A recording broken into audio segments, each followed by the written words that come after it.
Hello बच्चों, आज हम नए chapter dual nature of radiation and matter, विकिरण की द्वैत प्रकृति, यह चैप्टर नंबर 11 है। इस नए चैप्टर के पहले लेक्चर के साथ उपस्थित है। तो आइए इस चैप्टर की हम शुरुआत करते हैं। ड्यूअल नेचर ऑफ रेडिएशन, विकिरण की द्वैत प्रकृति।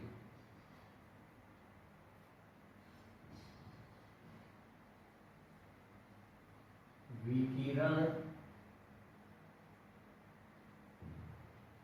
की द्वैत प्रकृति, ड्यूअल नेचर ऑफ रेडिएशन।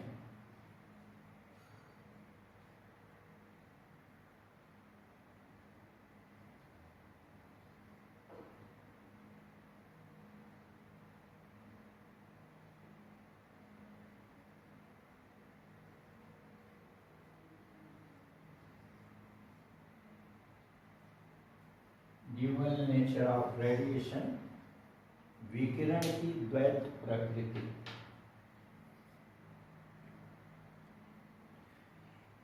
विकिरण की द्वैत प्रकृति का अर्थ होता है कि विकिरण अर्थात प्रकाश तरंगों के रूप में तथा कण के रूप में, दोनों रूपों में होता है। ठीक, विकिरण की द्वैत प्रकृति का अर्थ है कि विकिरण अर्थात प्रकाश तरंग रूप में तथा कण के रूप में, दोनों रूपों में होता है।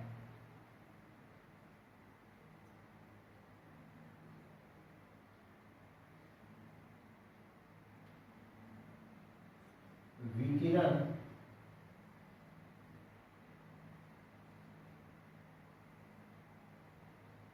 की द्वैत प्रकृति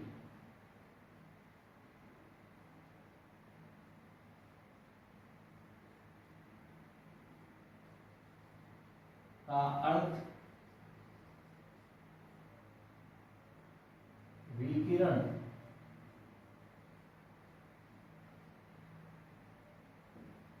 अथवा प्रकाश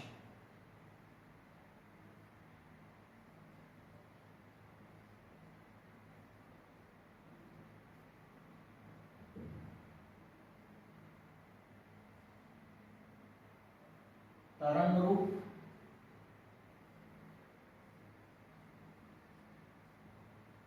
तथा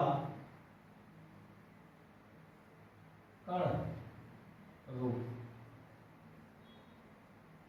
विकिरण अथवा प्रकाश तरंग रूप तथा कण रूप, दोनों रूपों में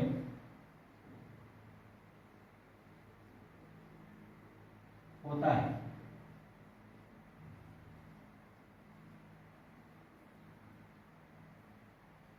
इसकी बहुत सी घटनाएं जैसे व्यतिकरण, विवर्तन तथा ध्रुवण को तरंग रूप से सिद्ध किया जाता है।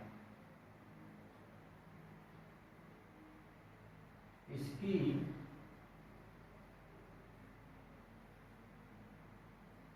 बहुत सी परिघटनाओं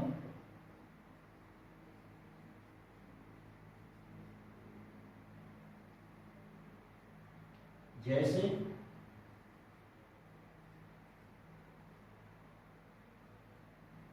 व्यतिकरण,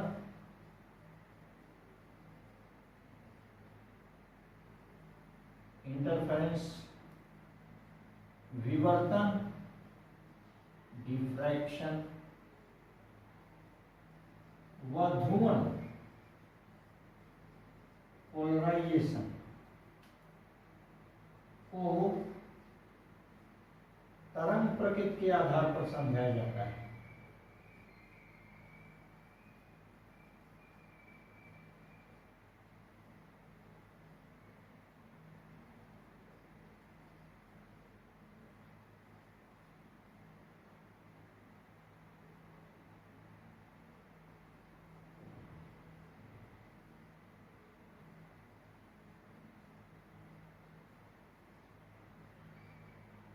ठीक। कणिका सिद्धांत के आधार पर प्रकाश ये व्यतिकरण को नहीं समझाया जा सकता।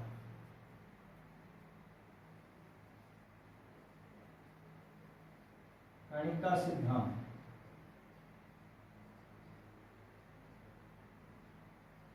के आधार पर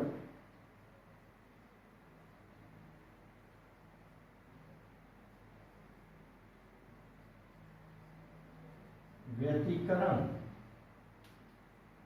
को नहीं समझाया जा सकता।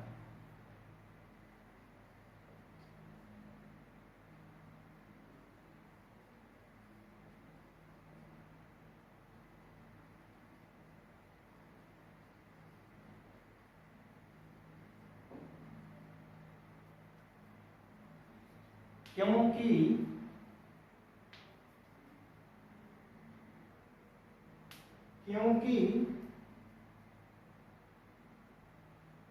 व्यतिकरण में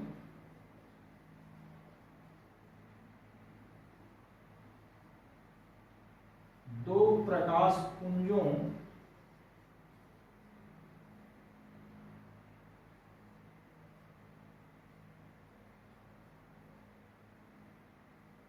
के मिलने से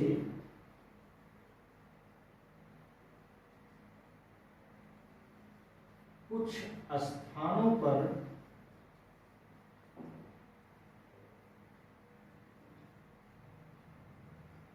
अंधेरा हो जाता है। अंधेरा मतलब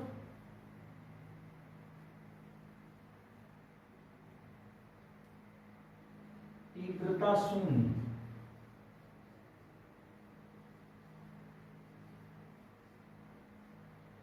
हो जाता है।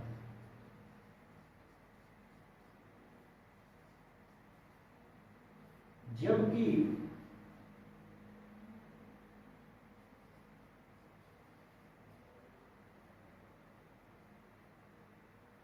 दो कणिकाएं परस्पर मिलकर एक दूसरे को विलुप्त नहीं कर सकती।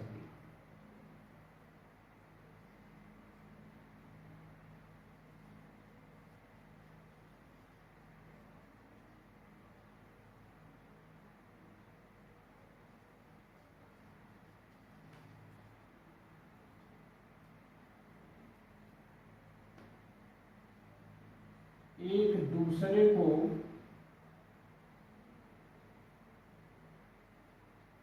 विलुप्त नहीं कर सकती।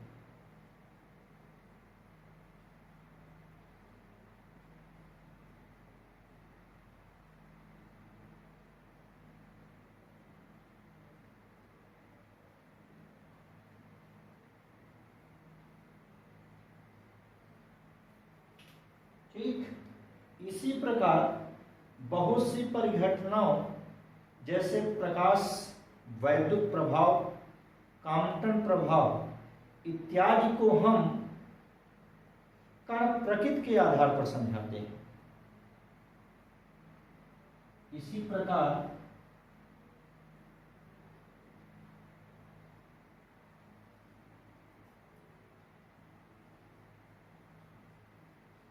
बहुत सी परिघटनाएं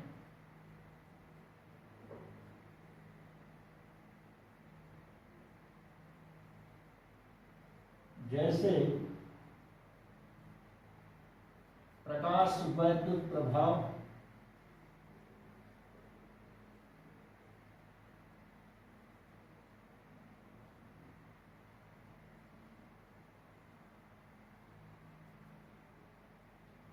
काम्पटन प्रभाव,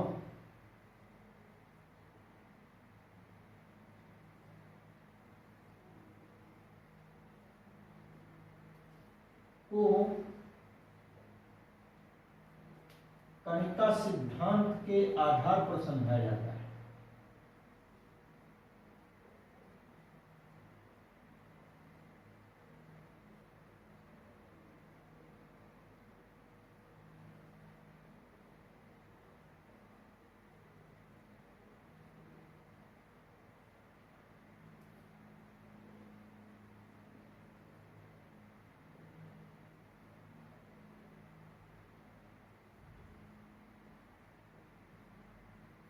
ठीक। तरंग सिद्धांत के आधार पर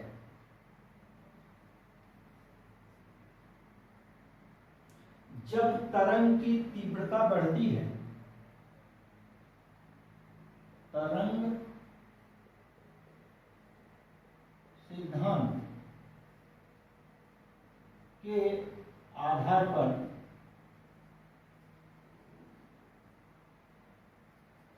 जब तरंग की तीव्रता बढ़ती है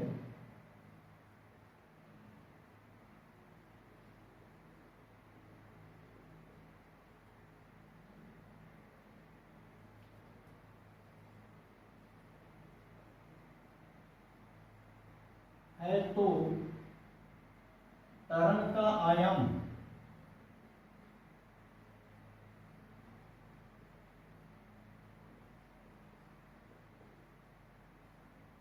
बढ़ जाता है।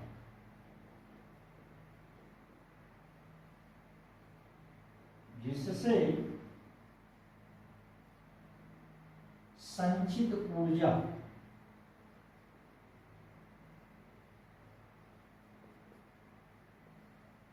भी बढ़ जाती है।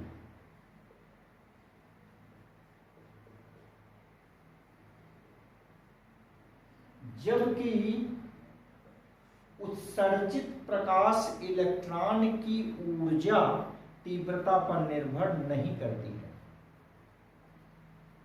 जबकि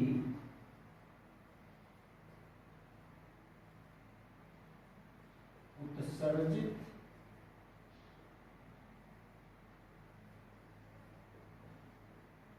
प्रकाश इलेक्ट्रॉन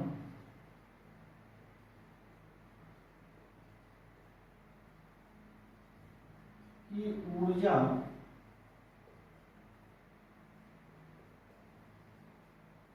आपतित प्रकाश की तीव्रता पर निर्भर नहीं करती। आपतित प्रकाश की तीव्रता पर निर्भर नहीं करती।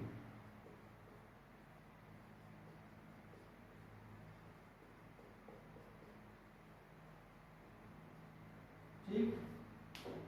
यदि आपतित प्रकाश की आवृत्ति एक निश्चित आवृत्ति से कम है तो इलेक्ट्रॉन उत्सर्जन नहीं होता। यदि आपतित प्रकाश की आवृत्ति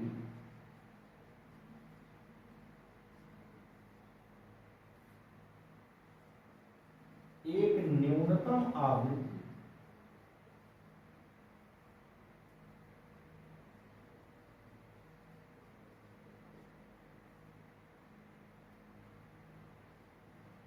देहली आवृत्ति, इसको कहते हैं, बाद में बताएंगे, देहली आवृत्ति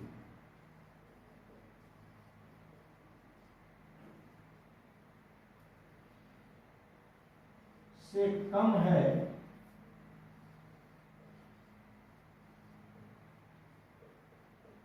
तो प्रकाश इलेक्ट्रॉन उत्सर्जन नहीं होगा।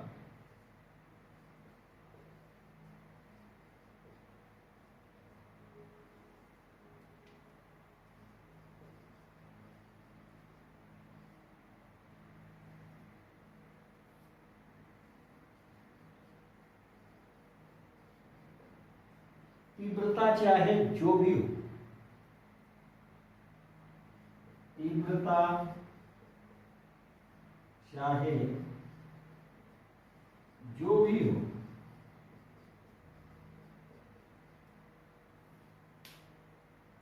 तो इस प्रकार प्रकाश की परिघटनाओं को बताने के लिए प्रकाश तरंग तथा कण दोनों रूपों में पाया जाता है। इस प्रकार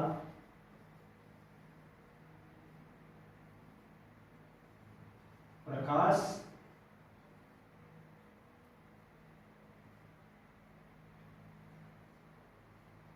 तरंग व कण दोनों रूपों में होता है।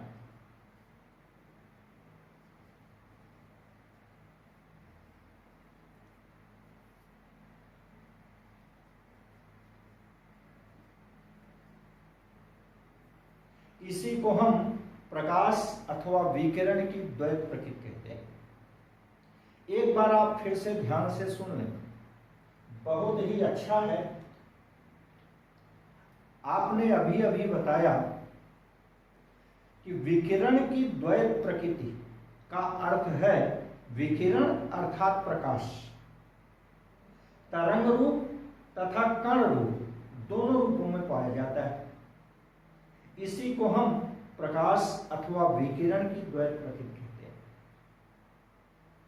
वास्तव में प्रकाश की बहुत सी परिघटनाओं जैसे व्यतिकरण, विवर्तन तथा ध्रुवण को बताने के लिए ये प्रकाश की तरंग प्रकृति का हम उपयोग करते हैं। अर्थात व्यतिकरण, विवर्तन तथा ध्रुवण को प्रकाश की तरंग प्रकृति के रूप में बताते हैं। हम व्यतिकरण को कणिका सिद्धांत के आधार पर नहीं बता सकते, क्योंकि व्यतिकरण में जब दो प्रकाश पुंज एक दूसरे से मिलते हैं तो कुछ स्थानों पर अंधेरा अर्थात तीव्रता शून्य हो जाती है, जबकि कणिका सिद्धांत के आधार पर दो कणिकाएं परस्पर मिलकर कभी भी एक दूसरे को विलुप्त नहीं करती।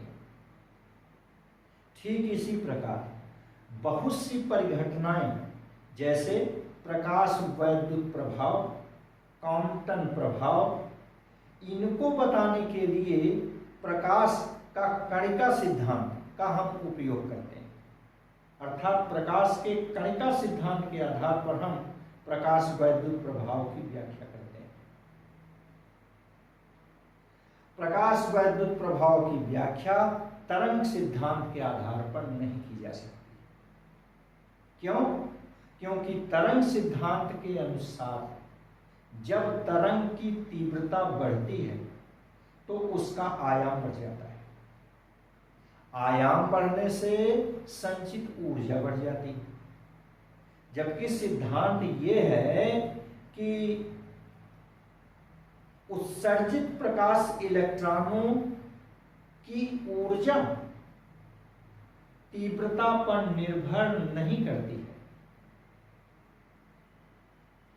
यदि आपतित प्रकाश की आवृत्ति एक न्यूनतम आवृत्ति, जिसको हम देहली आवृत्ति कहते हैं, बाद में इसकी चर्चा करेंगे, से कम हो तो प्रकाश इलेक्ट्रॉन उत्सर्जन नहीं होगा।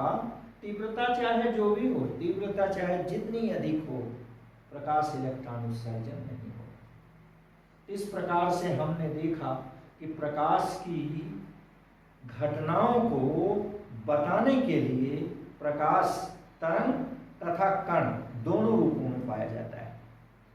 इसी को हम प्रकाश अथवा विकिरण की द्वैत प्रकृति कहते हैं। अब आइए पढ़ते हैं प्रकाश वैद्युत प्रभाव।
इसकी नेक्स्ट टॉपिक है प्रकाश वैद्युत प्रभाव।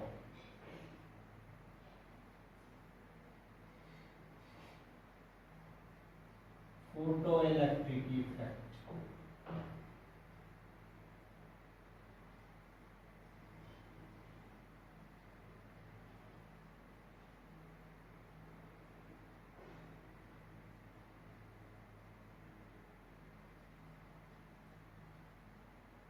प्रकाश वैद्युत प्रभाव, फोटो इलेक्ट्रिक इफेक्ट।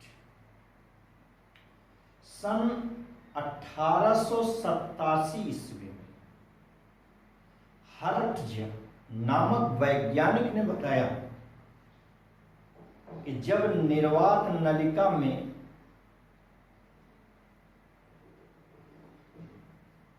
धातु की प्लेट पर परावैगनी किरणें डाली जाती हैं तो वैद्युत विसर्जन सुगमता से होता है, आसानी से होता है। सन 1887 ईस्वी में हर्ट्ज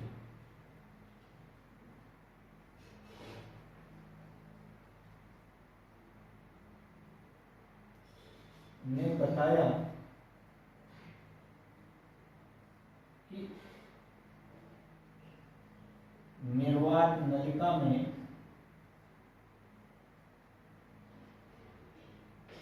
या वैद्युत विसर्जन नलिका में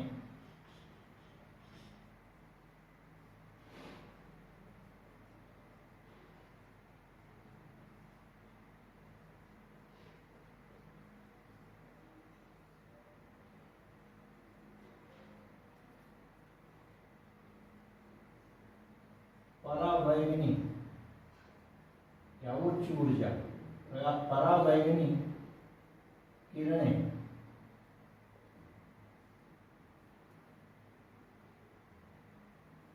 वैद्युत विसर्जन नलिका में परावैगनी किरणों द्वारा वैद्युत विसर्जन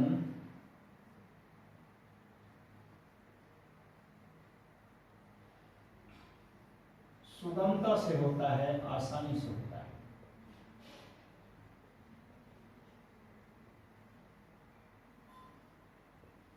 ठीक, इसके एक वर्ष बाद हार्वेस ने अपने प्रयोगों के आधार पर इस कथन की पुष्टि की। एक वर्ष बाद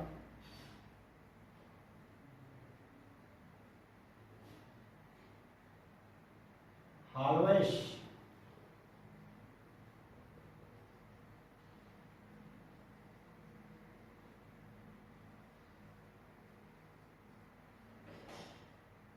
ने अपने प्रयोगों के आधार पर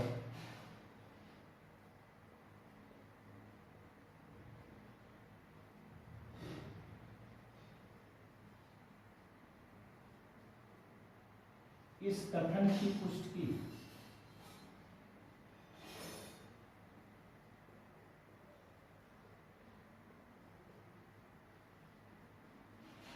ठीक, हार्वेस ने अपने प्रयोग में एक निर्वातित बल्ब लिया।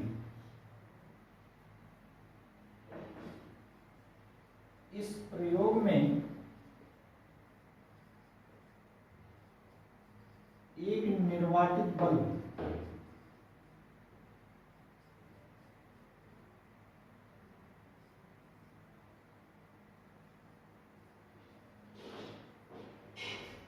में जिंक की दो प्लेटें होती हैं, दो प्लेटों, इस प्रयोग में एक निर्वातित बल्ब में जिंक की दो प्लेटों को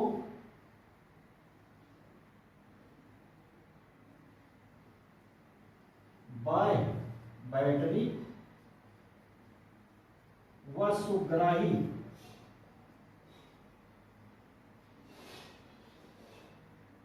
धारामापी द्वारा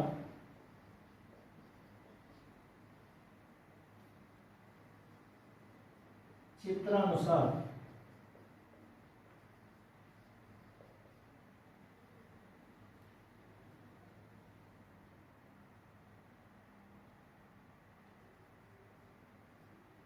जोड़ देते हैं। देखिए, ये निर्वाचित वर्ब है, इसमें ये धातु की, जिंक की धातु की 2 प्लेटें हैं। इसका संबंध हम बैटरी और एक सुग्राही धारामापी से कर देते हैं। देखिए, धन नोट को धन प्लेट और इस ऋणोत को ऋण प्लेट से जोड़ दिए। ये नेगेटिव हो गया, पॉजिटिव हो गया। धारामापी में विक्षेप उत्पन्न होता है जब परिपथ में धारा बहती है।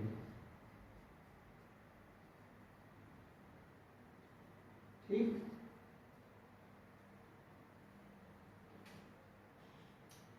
इस पर पराबैंगनी किरणें डाल रहे हैं।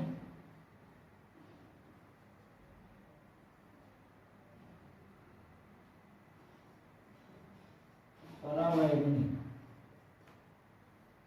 किरणें, ठीक, ये प्रकाश वैद्युत धारा,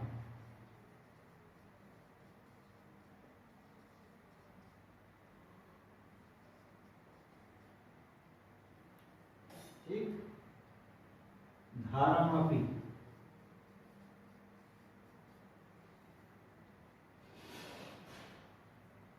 ये बैटरी, ठीक, इस ढंग से हम जोड़ दिए।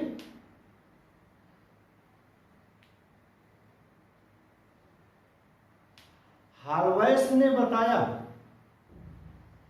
कि जब पराबैंगनी किरणें ऋण प्लेट पर डाली जाती हैं तो धारामापी में क्षणिक विक्षेप उत्पन्न होता है, अर्थात परिपथ में धारा प्रवाहित होती है। किंतु जब यही पराबैंगनी किरणें धन प्लेट पर डाली जाती हैं तो परिपथ में धारा प्रवाहित नहीं होती है। इस कारण को हार्वेस नहीं बता सके।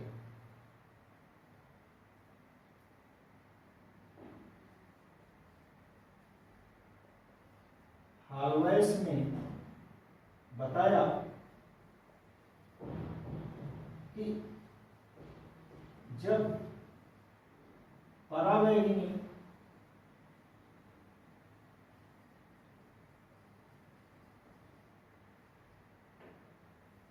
किरण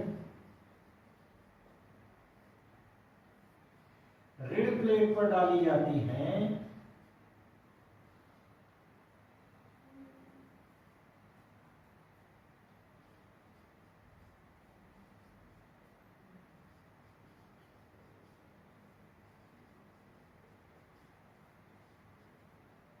तो सुग्राही धारामापी में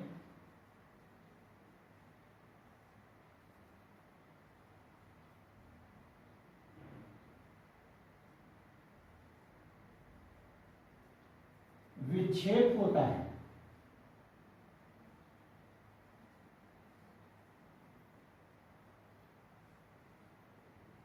अर्थात परिपथ में धारा बहती है।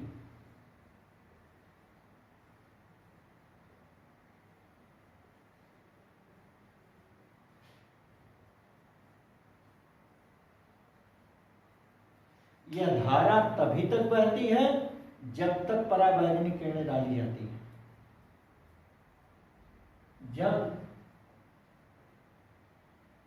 पराबैंगनी किरणें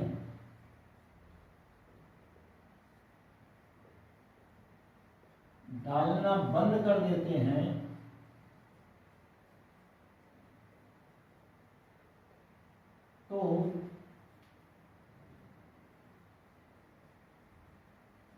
परिपथ में धारा भी बंद हो जाती है।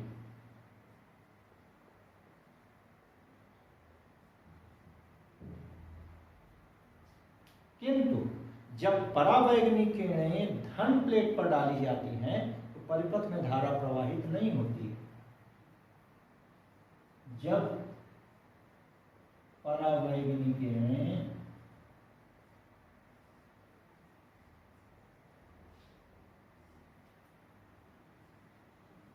धन प्लेट पर डाली जाती हैं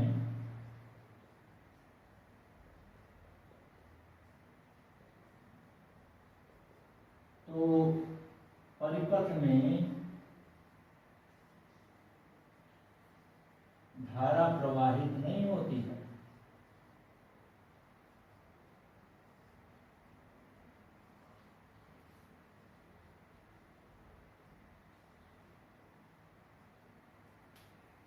इस घटना का कारण हाल्वेस नहीं बता पाए। इस घटना का कारण हाल्वेस स्वयं नहीं बता पाए।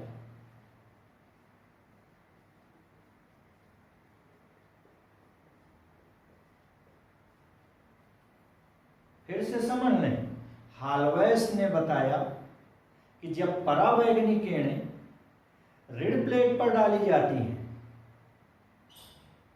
तो परिपथ में लगे सुग्राही धारामापी में विक्षेप उत्पन्न होता है, अर्थात परिपथ में धारा बहती है। जब परावैगनी किरणें डालना बंद कर देते हैं तो धारा का प्रवाह भी रुक जाता है, धारा बंद हो जाती है। किंतु जब परावैगनी किरणें धन प्लेट पर डाली जाती है तो परिपथ में धारा प्रवाहित नहीं होती है। इस घटना का कारण हाल्वेस स्वयं नहीं बता पाए।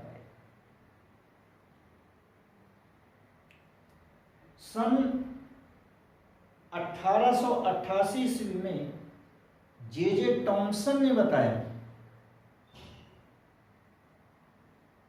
कि किसी धातु की सतह पर परावैगनी किरणें डालने से इलेक्ट्रॉन उत्सर्जित होते हैं। सन 1898 ईस्वी में जे टॉमसन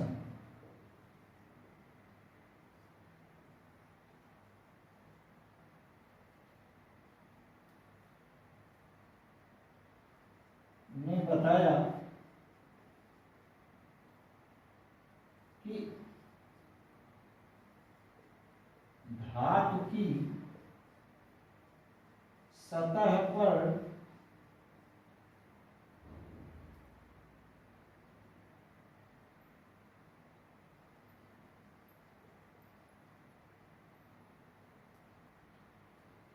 प्रकाश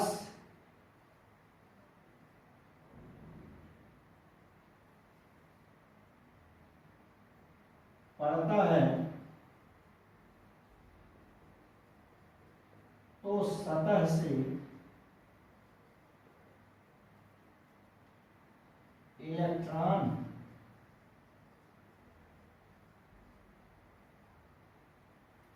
उत्सर्जित होते हैं।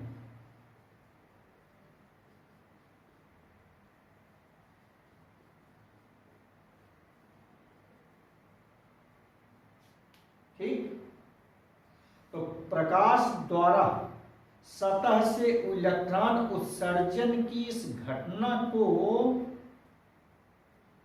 थर्मियानिक एमिशन कहते हैं, तापायनिक उत्सर्जन कहते हैं।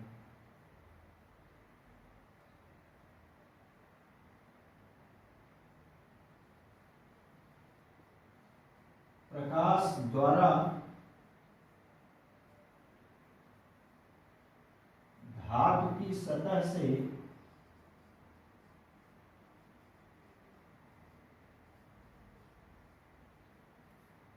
इलेक्ट्रॉन उत्सर्जन की इस घटना को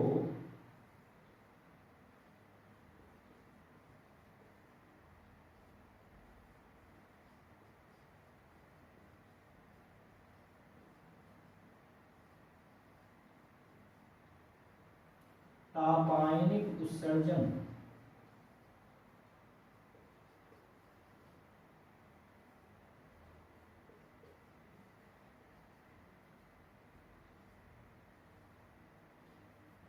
कहते हैं, थर्मियानिक एमिशन कहते हैं।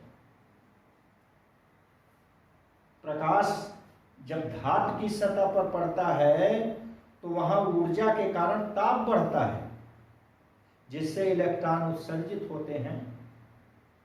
वैसे तो हम कहते हैं कि जब धातु की सतह को गर्म करते हैं तो सतह से इलेक्ट्रॉन उत्सर्जित होते हैं। इस घटना को हम तापायनिक उत्सर्जन कहते हैं, थर्मियानिक एमिशन कहते हैं। तो बहरहाल देखिए, ये सन 1898 ईस्वी में जे टॉमसन ने बताया कि जब धातु की सतह पर प्रकाश पड़ता है तो सतह से इलेक्ट्रॉन उत्सर्जित होते हैं।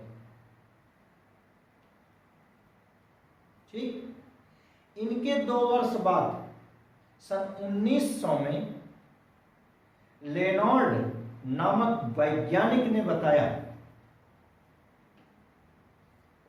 सन 1900 में लेनॉर्ड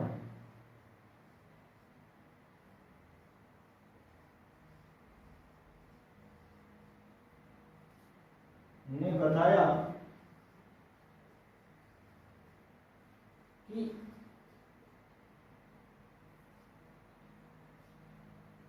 जब ऋण प्लेट पर पराबैंगनी किरणें डाली जाती हैं तो उससे उत्सर्जित इलेक्ट्रॉन धन प्लेट द्वारा आकर्षित हो जाते हैं, परिपथ पूरा होता है और परिपथ में धारा बहती है। जब पराबैंगनी किरणें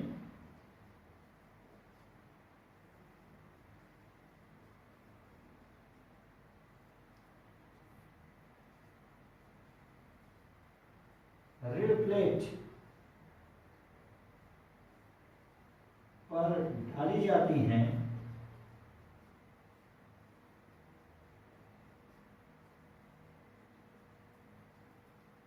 तो प्लेट की सतह से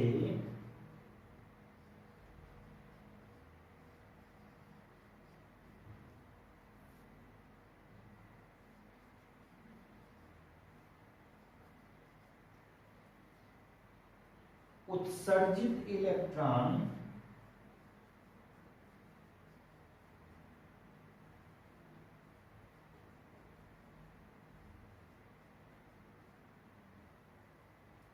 धन प्लेट द्वारा आकर्षित हो जाते हैं।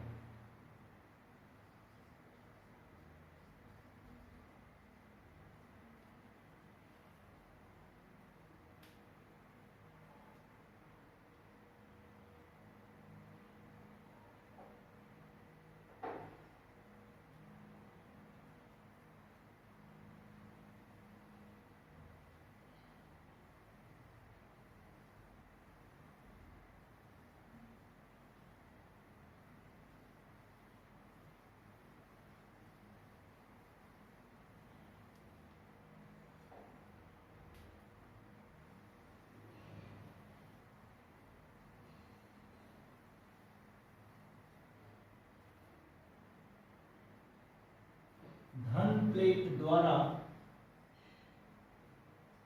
आकर्षित हो जाते हैं।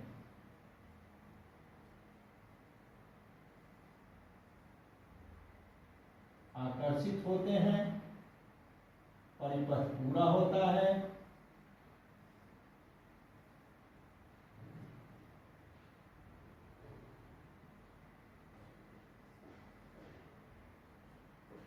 और परिपथ में धारा बहती और धारा बहती और परिपथ में धारा बहती।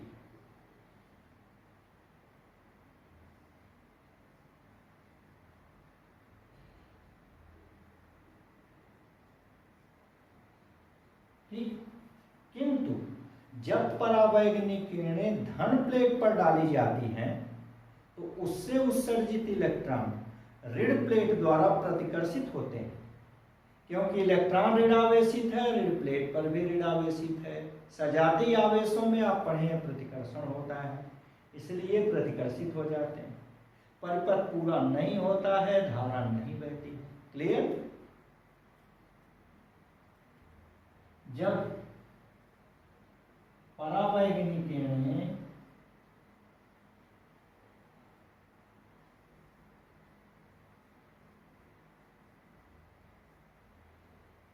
धन प्लेट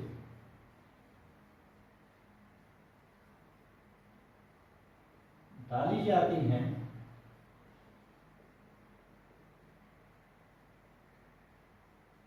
तो प्लेट से उत्सर्जित इलेक्ट्रॉन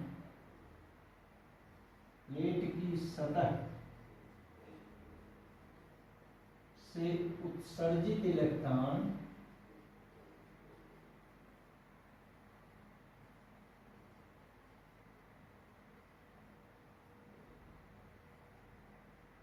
ऋण प्लेट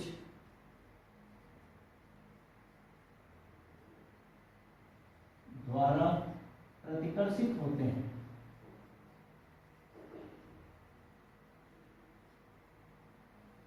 प्रतिकर्षित होते हैं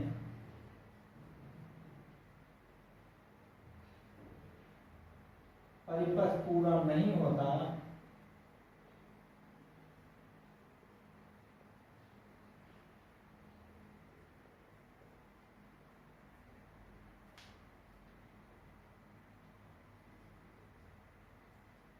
और परिपथ में धारा नहीं बहती।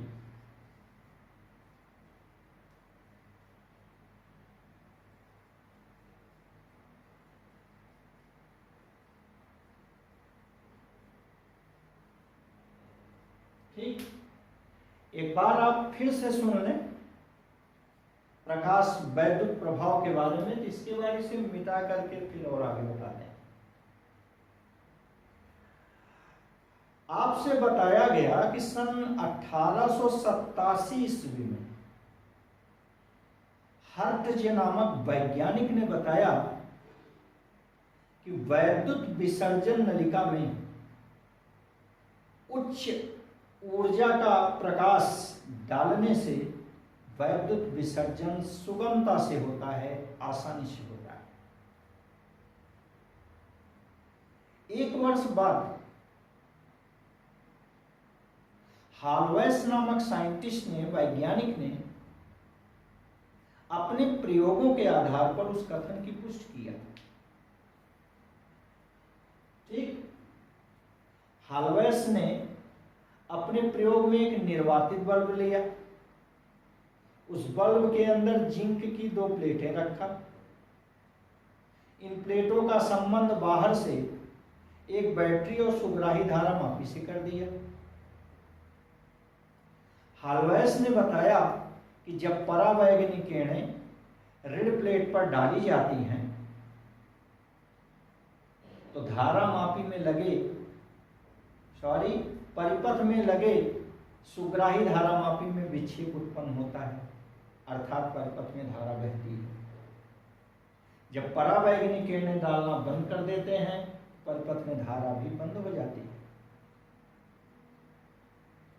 किंतु जब यही परावैगनी किरणें धन प्लेट पर डाली जाती हैं तो परिपथ में धारा प्रवाहित नहीं होती है।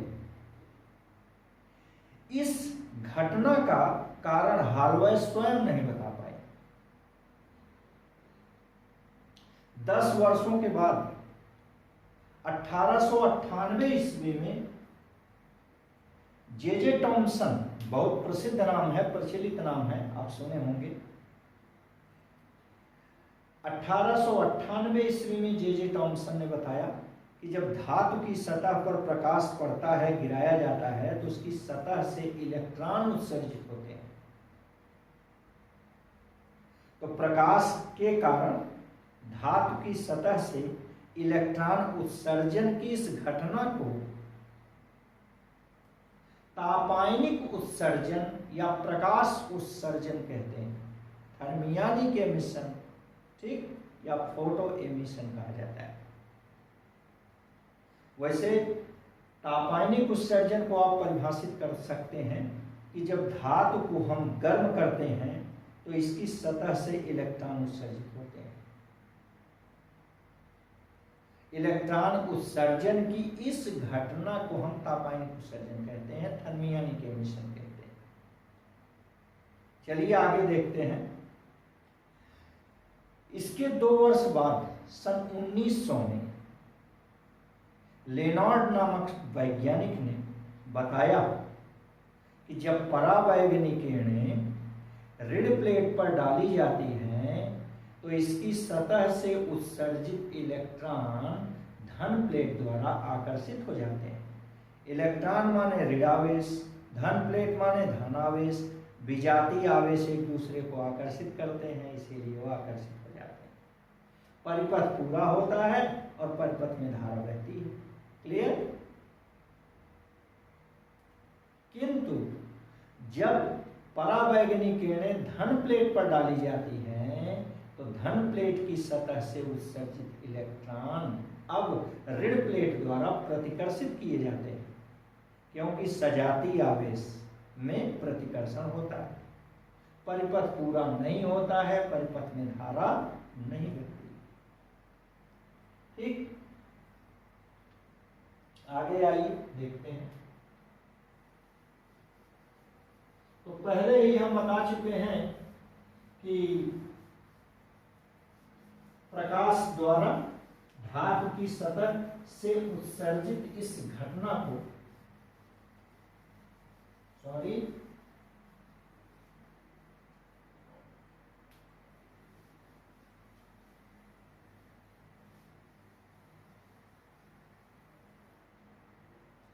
प्रकाश द्वारा धातु की सतह से उत्सर्जित इलेक्ट्रॉन की इस घटना को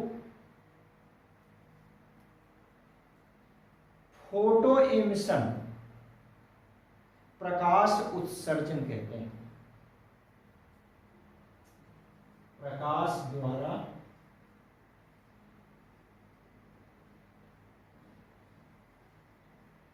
धातु की सतह से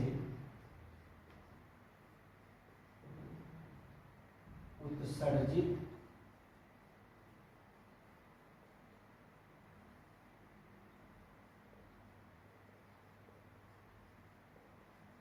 इलेक्ट्रॉन की घटना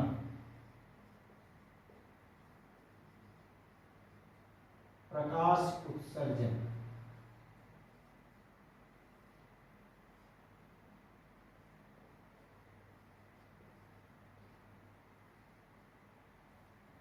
उत्सर्जित प्रकाश को प्रकाश इलेक्ट्रॉन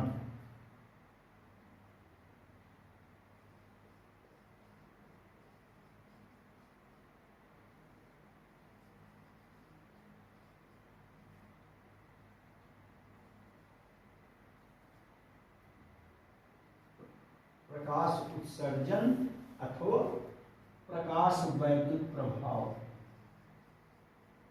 अथवा प्रकाश वैद्युत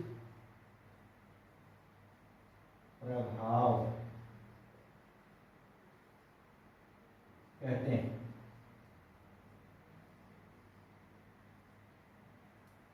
उत्सर्जित इलेक्ट्रॉन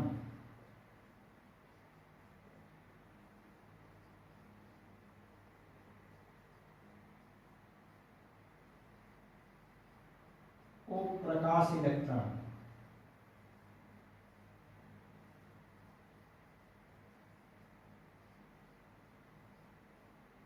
तथा प्रवाहित धारा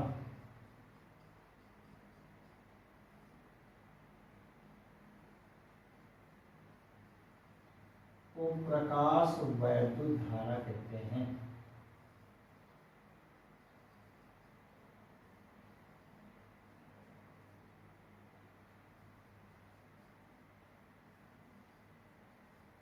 तो इस प्रकार से हमने प्रकाश वैद्युत प्रभाव को परिभाषित किया। फिर से एक बार सुन लें।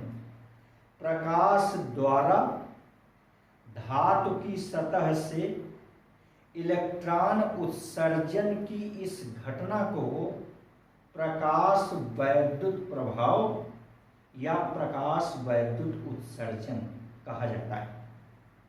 ठीक, धन्यवाद।